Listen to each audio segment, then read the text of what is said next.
Fantasy Flow Podcast is entering the transfer portal.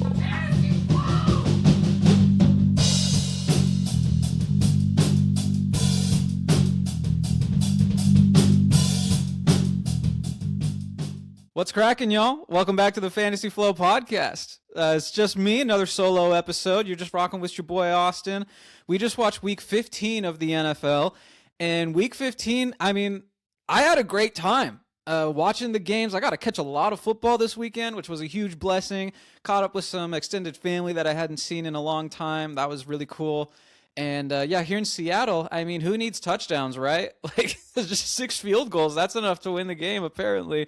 Just absolute insanity. But we'll get to all of it. My main takeaway from Week 15 was it just provided so much clarity in terms of the playoff picture, in terms of, okay, who's in contention and who's not. It was just, let me explain what I mean. Like, all 6 teams that were currently occupying the wild card spots entering Week 15 got W's. So it's just like, no one's even cracking the door open a little bit. It's like everyone who's in is in, and then like the door just got slammed shut on the in the hunt category, like as a whole. So that I like that, as a commentator. It's like, okay, yes, we know these teams are good, we know those teams are bad, and then I feel better about all of my picks and analysis and stuff, even though it's all going to change next week. It wasn't even a nationally televised game, but it seemed like it was all anyone could talk about, whether it's here Seattle or just like nationally. It was Phillip Rivers, man. Phillip Rivers, he far exceeded my expectations. My expectations were through the floor. Like, I thought he was going to break and he wasn't even going to play by the time the fourth quarter rolled around. But he was competent. After 5 years removed from playing football, he was all right. I was saying to the people I was watching it with, my family, I was like, man, he's spinning it. Like, yes, he didn't have, like, the power that... But neither did Tua on Monday night. It's like he looked like a mid-NFL quarterback almost, and I was just super impressed, and it was very clear that the rest of the Colts team really stepped up their game, and they played at 100% on defense, on offense, the offensive line. Like, that whole team was just so amped up to play in this game, and they almost won. Maybe they should have won. Like, I don't know. I don't even know if the Seahawks were the best team. The Colts, they scored a touchdown, okay, something the Seahawks didn't do. And it felt like they went down and they kicked a game-winning field goal, it felt like. If you liked kicking, this was a game of a lifetime. You got little Blake Groupie. I swear he's like 5'7". He was absolute nails for the Colts in this game. He hit the game winner, but it wasn't a game winner because there was still like 45 seconds on the clock. And Sam Darnold connects with Rashid Shaheed just a couple times, and boop, boop, and then suddenly we're in Jason Myers' field goal range, who went 6 for 6 in this game. The game winner was from over 50 out, and that one was as the clock was expiring, and Seahawks have more points than the Colts at the end of the game, and that's called a win. So, yeah, we'll take it. Gross win. I was so wrong about Phillip Rivers. Not where I thought this game would go at all. But unfortunately for the Colts, I was not wrong about their playoff chances. They do take the L. The Texans win. The Jags win. And the Colts are just on the outside looking in, and it's a bummer. But, I don't know, man. We're going to get to see Phillip Rivers in prime time on a national stage on Monday night against the 49ers. So, we're all rooting for Phillip Rivers, everyone who isn't 49ers fan. So, that'll be exciting. But great to see the Seahawks get another win. The biggest game of the weekend, which is, we're going to just jump right into it. AFC East showdown, Bills-Patriots.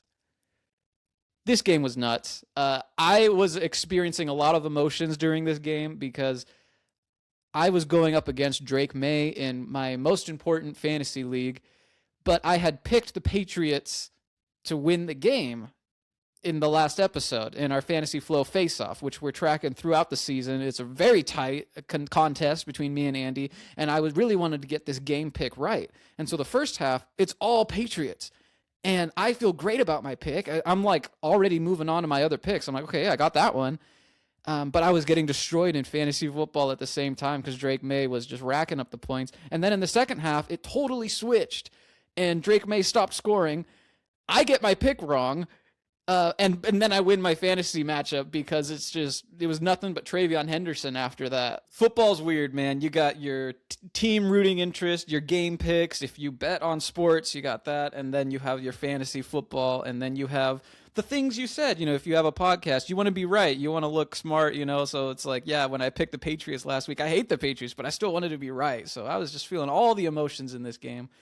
But man, anyways, back to the game of it all, like the actual X's and O's. The last time these teams played each other in the beginning of October, the one that the Patriots won, there was a combined 184 rushing yards and 2 rushing touchdowns from both of the teams combined, just 184. On Sunday, there was a combined 409 rushing yards and 6 rushing touchdowns. So there was not a lot of defense going on. Both teams just running at will. You got Josh Allen, of course, James Cook, and then Travion Henderson. Holy cow, out of nowhere, had 2 huge, just dynamite home run just carries where he just bounced it outside and just took it to the house. Absolutely incredible. I mean, we saw him do it at Ohio State, but to see him in his rookie year come in and do it in December in the AFC East, that's just really exciting stuff for those East Coasters out there who support the red, white, and blue. Not that red, white, and blue, the other red, white, and blue. Like, I'm not too high on the Bills. We'll get into it, but like, the Bills' offense is incredible, although their wide receivers are tight ends. Like, I don't know if their actual wide receivers can make a play if they had to, but they didn't have to in this game because there was just no defense to be found. It was just all running and all throwing to the tight ends. And then the Bills' defense did just enough, man. Just enough. Shout out to Joey Bosa, the older Bosa brother, who's actually been healthy for most of the year. That's been his biggest struggle throughout his career. He's always been good, borderline great when he plays, but yeah, man, he comes out with a huge play at the end of the game to bat down a Drake May pass. And yeah, I don't know, man. The Bills did just enough to win this game, and now that evens the series. And the Bills, they still need the Patriots to lose one more game. But if the Patriots do lose one more game, and we'll get into it, they have an opponent this coming week. Yeah, the Bills could mess around and win that division. So, yeah, super interesting result. I of course picked the Patriots. This was a hat and T-shirt game too. Back in the locker room. It's a home game too, so it's like the home stadium and the home locker room. You got all the hats and T-shirts that says division winners, AFC East crown. And then when the Bills suddenly come back and win, it's like they got to hide all that stuff, put it back in the closet, which is just hilarious. Shout out Josh Allen, another huge game. The next game we're going to talk about is the Rams-Lions. We're going to the NFC, and man, I think Andy picked the Lions to cover, and they did not. The Rams, they were just unstoppable. They dropped 41 on the Lions. And yeah, just both offenses looked great, but the Lions defense just couldn't come up with a stop. The Rams offense, they can beat you in so many different ways. They have 2 of the best receivers in football, Puka Nacua, Devontae Adams. And then their running game is just electric. Blake Corum is getting more and more involved. And it's not even to the detriment of Kyren Williams. Like, Kyren Williams is still scoring touchdowns. It's just like, and then they have like 4 tight ends now who are all making plays, and you never know where it's going to come from. And it just makes everyone's job easier when every matchup seems like it benefits the Rams. And of course, Matthew Stafford playing at an MVP level himself. So I don't know how you stop this Rams offense, and neither did the Lions. Huge caveat, though, because Devontae Adams, he pulls his hamstring near the end of the game. And Devontae Adams, he leads the league in receiving touchdowns by 3 this season. And for him to miss time, which it really sounds like he will, that's going to heavily impact that Rams offense, especially in the red zone. So I'm curious as to what they're going to do next. What I think is going to happen is I think Sean McVay is going to change everything.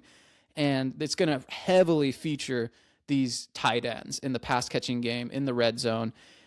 Just, replacing one big body for another big body. I'm thinking about like a Colby Parkinson, like a 6'7", red zone guy. I think he had 2 touchdowns against the Lions in this game. So I think you're going to see more of him. And then you're getting their other tight end, Tyler Higbee, back. He's probably going to play Thursday night, coming back from injury. So that offense is scary, man. And in most power rankings, Rams are the number 1. Most MVP lists, Matthew Stafford's number 1. And they show that was all on display this week. And unfortunately, the Lions weren't coming off a loss. So, they really only play well when they're coming off a loss now. It seems like they've just been winning every other game for a while.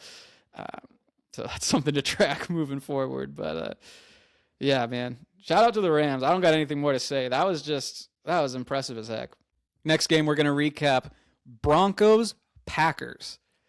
This was just a crazy clash between 2 teams with great records, one from the AFC, one from the NFC, and it was like, oh my goodness, what's going to happen? Like, the sports books didn't know what to do with it. The Patriots and Broncos were both home underdogs despite having 10-game winning streaks. That's insane for a team to win 10 straight, be at home, and the sports books to still say the other team is actually favored to win this game. They were totally right when it came to the Bills-Patriots. I'll give them that. It took a miracle comeback, but they were right. Unlike the Patriots, the Broncos proved the haters wrong. Okay, they were underdogs. They ended up winning this game by 8. And the Broncos, man, their defense, I'm just so impressed with their defense. The Broncos, they kind of play down to their competition when they play bad teams, but then they play up to their competition when they play good teams. They've done it against their own division, now against the Packers. And I've just been so impressed, man.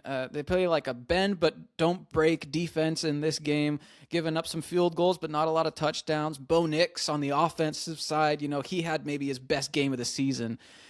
He was just, I saw a lot from Bo Nix. It was on schedule, it was off schedule, and man, I hate to bring it up in this context, but like one of his best plays was the play where Micah Parsons tore his ACL. Bo Nix, he was moving around the pocket, basically juked Micah Parsons out of his ACL, and with like a sort of sidearm, like creative, what do they call that? They call that arm talent, not arm power. It wasn't a deep downfield throw, but it was just this arm talent to kind of throw like a sick little sidearm to get the first down after juking out Micah Parsons.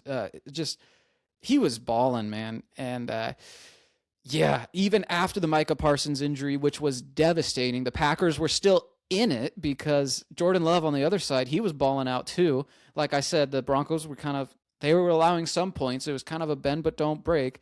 But yeah, man, the Packers, it was a 1-point game with 9 minutes left, and it looked like the Packers defense was going to get a stop, but then Denver goes for it on 4th and 3, gets a 30-yard completion to Courtland Sutton, one-on-one on the outside. I highlighted it was basically the exact same scenario, but it was the Panthers, and they went to Jalen Coker on the outside on like a 4th and short, 4th and medium.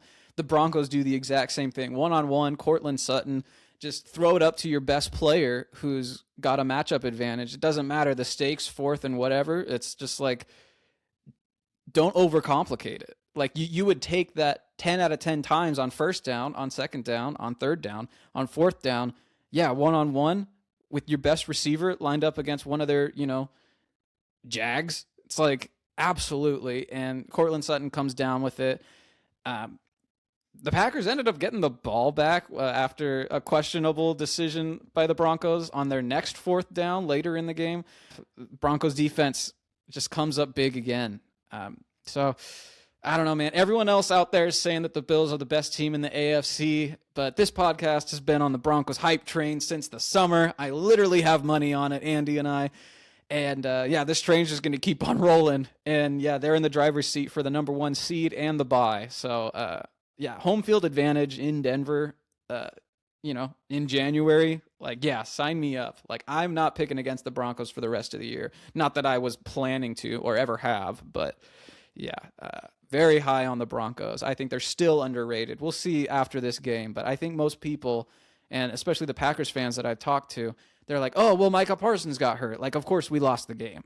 It's like, man, like, okay, just keep underestimating the Broncos. That's fine, After the game, Bo Nix was playing with exactly what I'm talking about, this sort of like disrespect from the national media. And he's like, oh, we were the underdogs? I guess we're the overdogs now, 11 in a row. Like, we just beat the Packers. Like, I guess that makes us the overdogs. I love that. I love that. A lot of people are probably annoyed by that. I don't know, but I think it's awesome. Elsewhere around the league, the Eagles and the Ravens both pitched shutouts. I think that's always impressive when you hold a team to a goose egg. Eagles, I mean, it was against the Raiders, so we predicted that would be like a good get right game. We'll see. We'll see the impact that has moving forward. I think it's going to have a significant impact. I think that's just a perfect example of what going up against like a cupcake like the Raiders can actually do for your locker room. I think moving forward, man, I mean, it's so hard to trust the Eagles, but especially with their remaining schedule, like I think the Eagles are going to be a contender. I don't think we can dismiss them at all. This was a great result. And the Ravens shutting out the Bengals, I don't know how many people predicted that. I don't know, man. The stats weren't that good. Lamar Jackson wasn't that good for fantasy. I don't know how I snuck through. I started Lamar Jackson and Mark Andrews, but yeah, I was able to sneak through in that league. So yeah, I don't know. Maybe this upcoming game, and we'll get to it, but Ravens, Patriots, hello. That is just a gotta have it game for both sides. I mean, the Ravens can't afford to lose another game, and the Patriots, they just lost to the Bills, and the Bills are just right on their heels in that division. So that's going to be an insane matchup. Elsewhere around the league, we're still on week 15. The Chargers outlast the Chiefs. And of course, Mahomes tears his ACL at the end of the game. Man, I mean, this forces me to reconsider my take from last week. I was talking about how, yeah, the Chiefs are done this year, but they'll be back next year. Like, they're going to be a contending team next year. And now that Mahomes has torn his ACL in December, I don't know. I think I got to totally reconsider that take, because he's all they have. I mean, he's all they need. Like 25 NFL teams would trade their entire roster for Patrick Mahomes. Like, that's how important he is. And yeah, he's still in his prime, very much so. But man, like, I just don't know about the Chiefs in 2026 with him coming off the injury and all their other star players just getting that much older.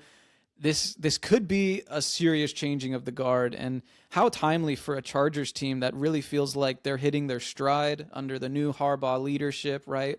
We were saying year one it's just not going to happen year one, because it never happens year one with a new head coach. But man, this is their moment, and they are seizing that opportunity, sweeping the Chiefs. The Chargers have swept their division so far. I think they still play the Broncos once. But yeah, look out for the Chargers. And this whole AFC West, man, this whole thing could flip. And I could just be totally singing a different tune than what I was last week about the Chiefs, like, being contenders next year. With Mahomes tearing his ACL, like, maybe it's just the Broncos and the Chargers for the next few years. Like, I don't know. That's going to be one of the most interesting subplots moving forward. So, yeah, man, there were a few other games that we're not really going to get to. Blowouts, just predictable results, like, is what it is. We're going to go ahead and move on here. On to the Team Elimination Challenge, Week 15. In front of you now are the 14 teams that we've eliminated. We eliminate one team after every single week. And now that we have consumed Week 15, we need to come up with another team to eliminate from the playoffs. This is the easiest week that we've done in all 15 weeks. I don't know how the Cowboys haven't been eliminated yet. I mean, I do. They're just really fun to watch. And the Eagles were sliding, and I just thought maybe there's a chance. So I kept them alive. And, I didn't really pay the price for that, because I eliminated the Chiefs and the Colts, both of whom it looks like their season's pretty much toast. But now with the Cowboys losing to 9 and the Vikings defense, yeah, we can safely eliminate them. They're below 500. I mean, they're basically mathematically eliminated. So this is an easy slam dunk. Cowboys, you're done.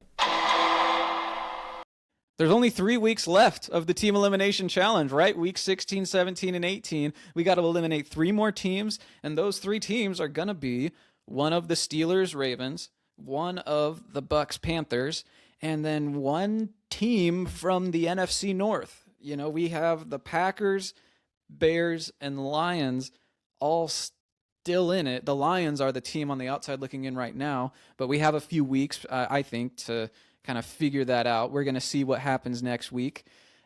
So yeah, I'm feeling great about the decisions that we've made so far. I think we're going to finish strong, but man, yeah, I mean, it's going to come down to it. The Bucks and Panthers play each other twice out of the next 3 weeks. The Ravens and Steelers still have to play each other. So it's going to be tight, but yeah, no, I'm feeling really good about our picks, and I'm feeling really good about successfully completing the T.E.C. Next segment, we're doing our MVP conversation every other week. This is an off week, so I thought we would take a look at one of my favorite websites for sports, Tankathon. It's that time of year, and I'm going to go ahead and share with y'all. We are looking at the NFL draft order thanks to Tankathon, and this is as it stands right now. So we have the Giants, the Raiders, and the Titans all tied at 2-12. So they're currently tied for that number 1 seed. If the season ended today, it looks like it would be the Giants based on their strength of schedule, and then the Raiders, and then the Titans. Then you got the Browns, Jets, and Cardinals going on a nice little losing streak of 6 games in a row. The Cardinals are suddenly creeping into that top 5. This is interesting. It's fun. You know, it's always fun to look forward to the draft, but this is sneaky important as we look at these NFL teams, where they're at, what their incentive structure looks like. The individual people in their individual roles are all incentivized to do well still. So you can easily overdo this, but it does also factor in, you know, which quarterback are you starting? How are you going to go for it? Like we literally saw this with the Dolphins in Monday Night Football. Like they were taking their sweet time instead of trying to mount a comeback. They were letting the clock drain all the way down because they knew their season was toast. We're going to see some shenanigans like that when it comes to, just like clock management, whether you're going for it on 4th down or not. One thing that I'm looking at right here, and it's especially upsetting because I bet on the New Orleans Saints to win less than 4.5 games. And now the Saints are literally on a winning streak, and they play some easy opponents. I think they play the Jets this coming week. And so I'm about to lose that bet because their freaking quarterback, he's playing for his job. And the better he does, the more games he wins, the harder it is for his team to replace him in the most literal sense possible, because the more games he wins, the farther the Saints move down this draft board, the more quarterbacks are off the board by the time the Saints are up, right? So that's honestly a really cool element of this, is that some of these players in big spots, man, they can literally play their way into a job next year. And Shedeur Sanders is trying to do the same thing in Cleveland. Who knows what they'll do? They got a couple of first-round picks. Let's scroll down this list if we can. The Atlanta Falcons, Kirk Cousins, my guy. Let's win some more games. I don't need my fellow NFC West Rams to get a top 10 pick. That's insane. Great trade by them.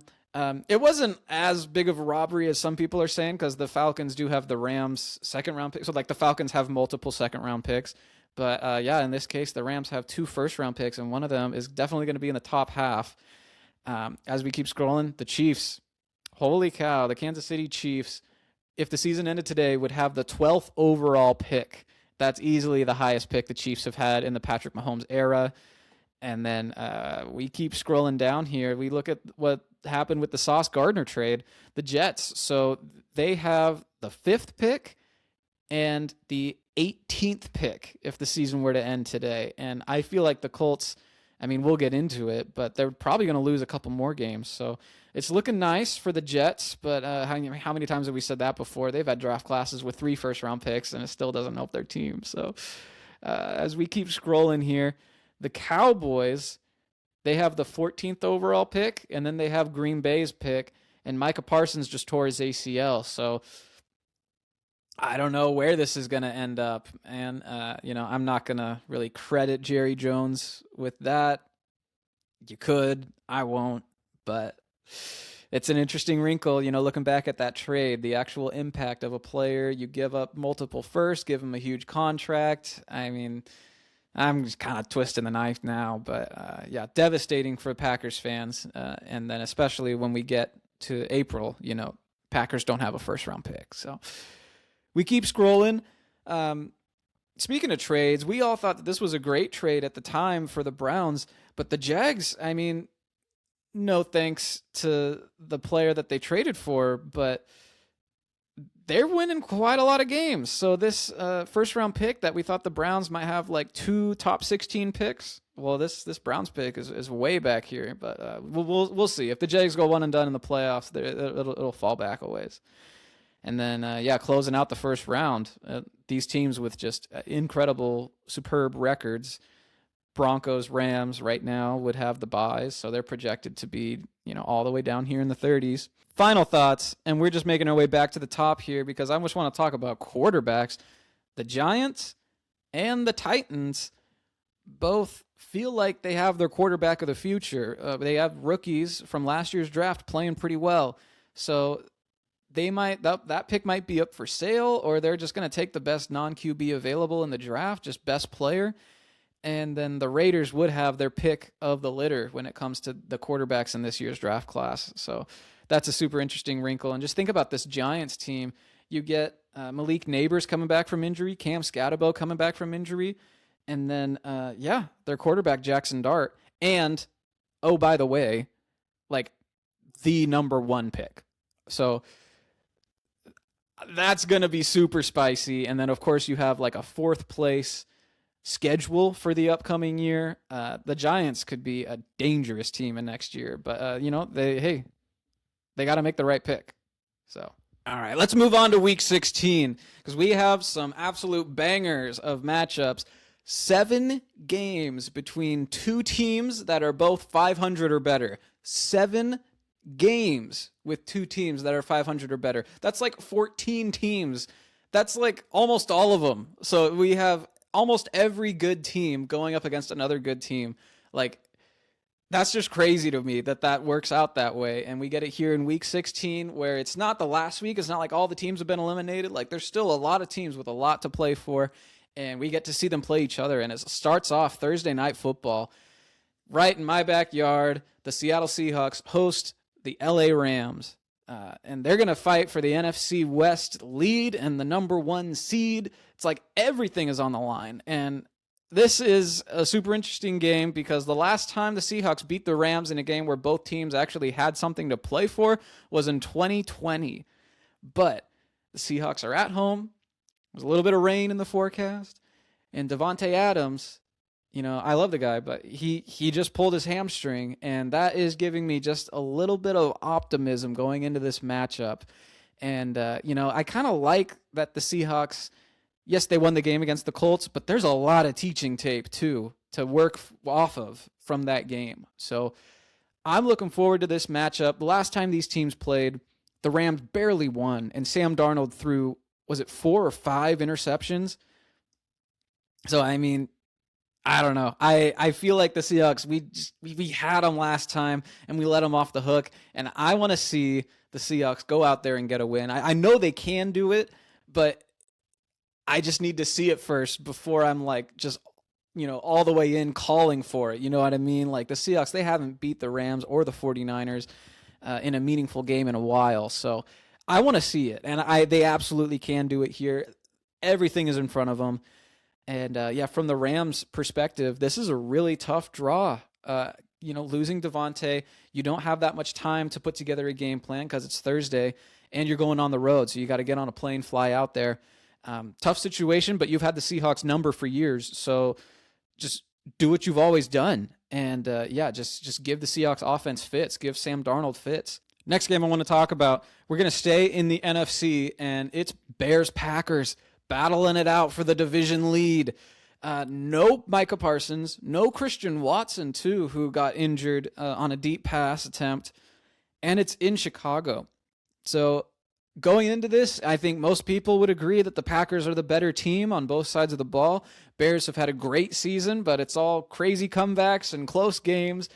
But man, it's all coming up Bears going into this week with those injuries and the fact that it's, in Chicago. Bears are still slight underdogs last time I checked. So, they've got kind of a chip on their shoulder. And I gave the Bears a ton of credit for keeping it close last time these teams played, which was just 2 weeks ago. And yeah, it came down to what feels like the last play. Caleb Williams overthrew that pass, got intercepted in the end zone. But I mean, it was a one possession game, what felt like the whole time. So this could very well be a different outcome for the Chicago Bears. I kind of like the Bears in this one. We'll get to it. But yeah, man, that's going to be huge. And then the Lions are just, lying in the tall grass, just waiting to pounce on whichever team loses that matchup because they're trying to take that team's playoff spot. And in order for them to do that, they're going to need to take care of business against the Pittsburgh Steelers. The Lions are hosting the Steelers, and the Lions are coming off a loss. So they're going to take care of business. It's not a lock, but it's. I like the Lions in that one too. So, yeah, that's going to be super interesting. Again, staying in the NFC, Bucks versus Panthers. Just so many big playoff implication games. They're going to battle it out for the division lead. It's the first of 2 meetings in the span of the next 3 weeks. Oddly, this game doesn't mean a ton for the Bucks. It means a lot for the Panthers, but if the Bucks lose this game, well, they just need to win the next 2 and they're in because they play the Panthers again. They already have the tiebreaker, so if they I think you can see where I'm going with this. The Bucks playoff odds don't really drop if they lose this game, but come on, Bucks. Let's stop playing with our food here, okay? You've already lost to a couple of NFC South teams. Can't lose to the Panthers, otherwise the Panthers are going to take it from you. So let's do it, Bucks. Come on, Baker. You are the most frustrating, inconsistent team, which is fine when no one cares about you, but everyone loves Baker Mayfield. Everyone loves the Bucks. The Mike Evans storyline of it all, this might be his last year, and he came back, he looked phenomenal, and then to see him so frustrated, with his team, the fact that they lost at the last second, I think a lot of people are rooting for the Bucks. So yeah, I want to see them put the Panthers in their place in this one. Let's move over to the AFC. We got Broncos versus Jaguars. The Broncos, they took care of business against the Packers, but it doesn't get a whole lot easier going up against the 10-4 Jags. I'm excited to see the Jaguars play a good team for once. It feels like it's been so long since they played a good team. They played the Texans a while ago, but they lost that game. So it's all right, Jags, show me something against a good team. They won't, spoiler alert. But yeah, no, it's just another huge clash. And yeah, I'm riding with the Broncos, obviously. Colts 49ers, Monday Night Football. I already talked about it, but yeah, man, Phillip Rivers, primetime. The 49ers have one of the worst pass rushes in the league. So maybe Phillip Rivers will have enough time to attempt some downfield passes. I don't know, but I think it's a pretty good matchup. I trust Kyle Shanahan to take care of business there in that game. But yeah, you got Christian McCaffrey versus Jonathan Taylor, and yeah, just tons of implications for fantasy. So that's going to be exciting. And then finally, the last game we're going to talk about, I've already kind of teased it. It's the Sunday Night Football game, prime time. Ravens host the Patriots. This game is just massive. I'm a huge Ravens fan. I hate the Patriots. So this is just high stakes game. If the Steelers somehow beat the Lions in Detroit, that might be all for the Ravens. So we'll know by the time this game starts the result of that. But if the Steelers lose, the Ravens beating the Patriots here would be absolutely massive. I think the Ravens are favorites at home against the reeling Patriots. I don't know, man. That makes me nervous. You'd kind of rather them be underdogs and have that chip on their shoulder, It was a great shutout. I loved what I saw from the Ravens defense. I didn't love what I saw from the Ravens offense. Still a lot of drops. I mean, Lamar can't catch it for him. Yeah, he has his inaccuracies here and there, but the Ravens got to be right up there near the top of the league in drops now. I'm looking forward to that game. Probably more than any other game besides Thursday Night Football. And I love that the league flexed it into Sunday night. So huge game.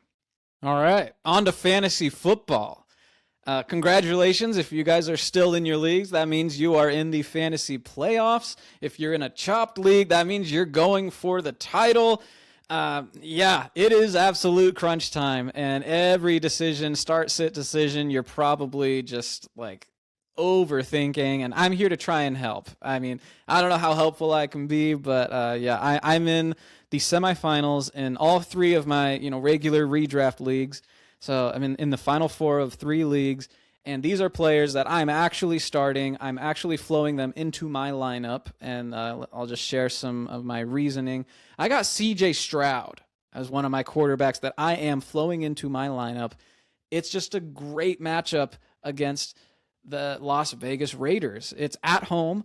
The Texans' offense it looks like it's absolutely peaking right now. You got their tight end looks like freaking prime Travis Kelce out there, just always finding the soft spot in the zone. Not particularly fast, but the offense is just moving, and it's against the Raiders, which is obviously a cupcake matchup at this point.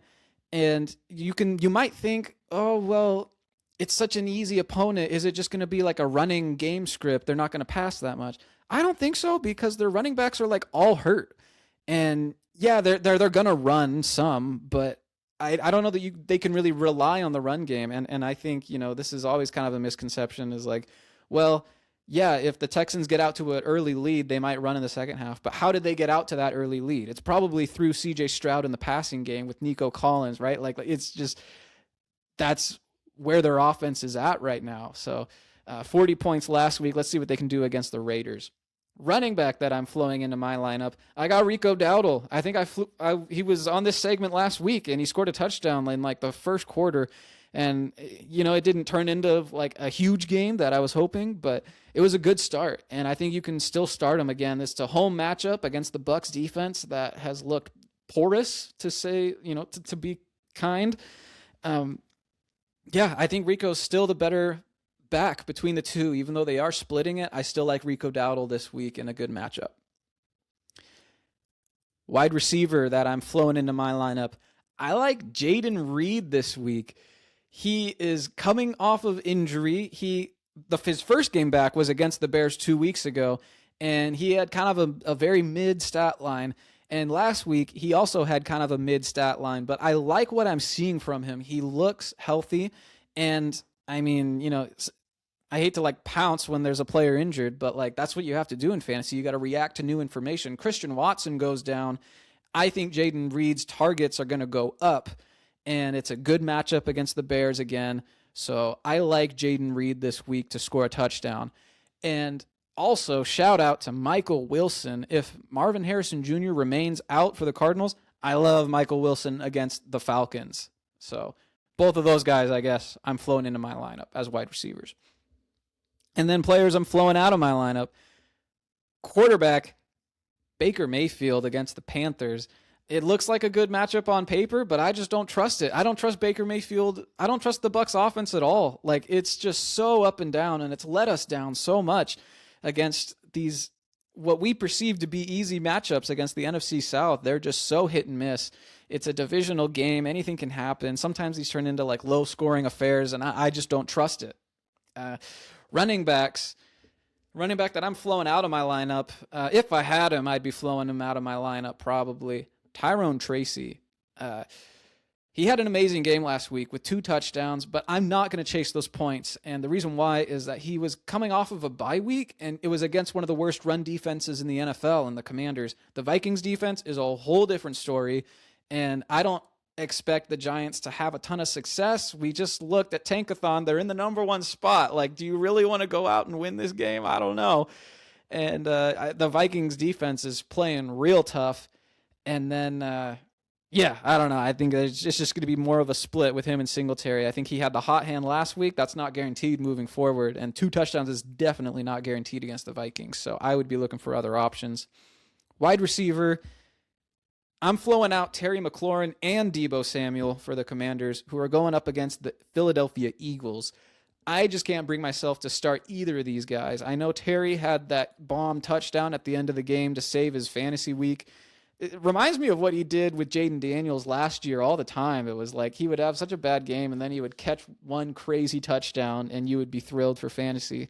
I just don't trust it with Marcus Mariota. You'll notice I just keep using that word trust, man. It's the fantasy football playoffs. If you lose and you don't start your studs, like if you lose and it's a bad matchup that you knew was a bad matchup, there's like a huge psychological element to this, and I think it should factor into your start sit decisions. Just start your studs, trust your gut, look at the matchups, be smart. Terry McLaurin and Deebo Samuel are so inconsistent, and against the Eagles defense, I just can't bring myself to start either of them. All right, last segment, we got the Fantasy Flow face-off, as always. Last week results, we don't got to harp on it too much. It was a bad week. I got one correct pick, and Andy didn't get any. So I have a 1-game lead with 3 weeks to go, which is huge because at the end of the regular season, whoever has the fewest correct picks must drop a rap EP on Spotify with the lyrics being exclusively written by the other person. Okay, so massive stakes. I'm now up by 1 game. Andy sent me his picks. All right, Andy's taking the Patriots plus 2.5 against the Baltimore Ravens. I'm very surprised that the Ravens are favorites. I would pick the Ravens, but I would feel way more comfortable if I was getting points. The Patriots are the ones getting the points, though, at plus 2.5. And then he's taking the Cowboys minus 1.5 against the Chargers. And, it's easy to forget because the Chargers keep winning, but Justin Herbert and that offense haven't looked right since Herbert injured his non-throwing hand. Like, that offense is still suspicious. So I can see why he's rocking with his Cowboys.